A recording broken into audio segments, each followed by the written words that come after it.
تاني جزء معانا لو أنا عايز أعمل حاجات more specific، أنا محتاج في كود مثلا إن أنا آخد الinitials بس من name.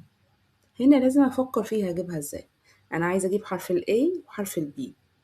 أول حاجة ال A ده سهل، عندي function اسمها left بديها التكست وبقول لها أنا عايز أول كاركتر بس من على الشمال، هترجع لي ال A. بالمناسبة لو ما كتبتش ال 1 هيرجع لي أول حرف برضو بس. طب أنا عايزة أكتب جنبه بقى الحرف الأولاني من الاسم التاني، فهنا أنا محتاج أعمل AND علشان أجيب حرف ال B.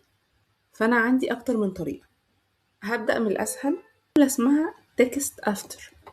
هي بتدور على التكست اللي بعد الفاصل اللي هقولها عليه.